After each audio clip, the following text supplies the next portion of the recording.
Congenital and developmental coxa vara. By definition, coxa vara is a neck shaft angle of less than 120 degrees. Congenital and developmental coxa vara has two common modes of presentation. The first type is present at birth or infancy, and the second type is discovered when the patient starts walking. The first type is associated with other congenital anomalies like proximal focal femoral deficiency and cleidocranial dysostosis. The second type is more common and is not associated with other abnormalities. Males and females are equally affected in these patients. There is no racial predilection, and the cases of congenital and developmental coxa vara are bilateral in 1 in 3 cases. Coming to the pathophysiology, it is largely unknown and is believed to be a defect in the enchondral ossification in the medial part of the femoral neck. Large amount of fibrous tissue has been found in the medial part of the neck in this patient in place of cancellous bone, which leads to weakening of the medial part of the femoral neck. Now, when the child begins walking, the femoral neck is subjected to increased forces, and the weak medial part is not able to withstand these forces, leading to the development of a varus deformity and development of shear forces at the physis. Now, in a normal hip with a normal angle, the net resultant compressive force at the hip is perpendicular to the physis, so there is no shearing force at the physis. However, in a varus deformity, the resultant compressive force is at an acute angle to the physis, which leads to a shear force at the physis. Now, this shearing force tilts the upper femoral epiphysis and displaces it medially. This further aggravates the varus deformity. As the varus deformity is aggravated, the greater trochanter gradually lies superior to the femoral head. This cranial migration of the greater trochanter leads to a decrease in the tension in the abductor muscles, leading to an abductor lurch or Trendelenburg gait. Pseudoarthrosis of femoral head may also develop in some of these patients. Clinical features usually manifest when the child starts walking. The most common symptom is a painless limp. There may be easy fatigability or aching around the gluteal muscles.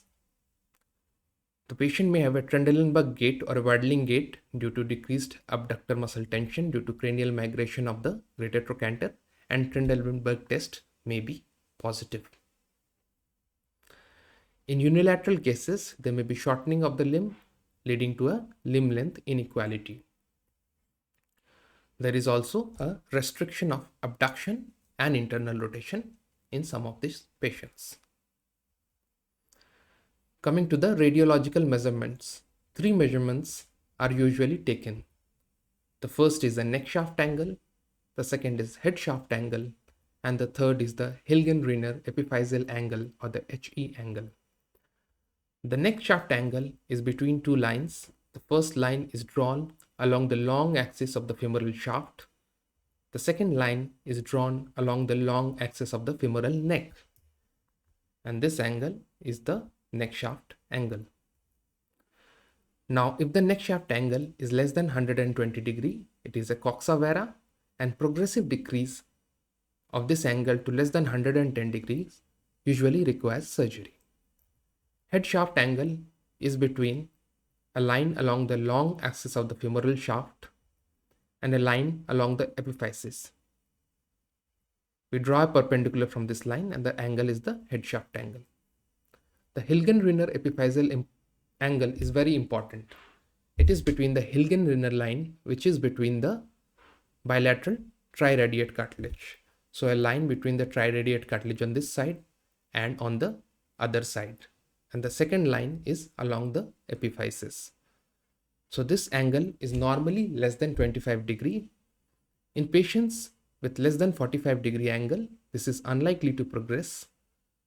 Patients with 45 to 60 degree of HE angle require a close observation in asymptomatic patients, and in symptomatic patients, Even with this angle, they require surgery, and patients with greater than 60 degree of HE angle generally require surgery.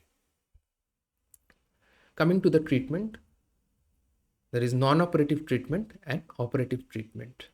Non-operative treatment is observation, and the indications are an HE angle of less than 45 degree and an asymptomatic patient with an HE angle of 45 to 60 degree.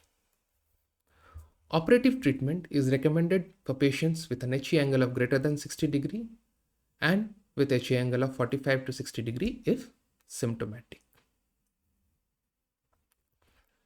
Progressive decrease in neck shaft angle to less than 110 degrees is also an indication for surgery. The surgery done is a corrective valgus derotation osteotomy, and the surgery is generally performed when the child is 4 to 5 years of age, as the child becomes big enough to allow secure fixation. The goals of surgery are to correct the neck shaft angle. A slight overcorrection is preferred, and the target HE angle is less than 38 degree. The second goal is to correct any limb length discrepancy that is present. We also correct any hip anteversion or retroversion that is present, and we try to re-establish the abductor muscle tensioning to prevent the limping and the abductor lurch. The procedures that are commonly performed are corrective valgus derotation osteotomy, which is done either at the subtrochanteric level or at the intertrochanteric level, and the physis is derotated from a vertical to a horizontal position. Greater trochanteric epiphysiodiscs is sometimes done to prevent greater trochanteric overgrowth, which may be seen in some of the cases. Greater trochanteric transfer to a more caudal position is performed to improve the abductor tension to prevent abductor lurch.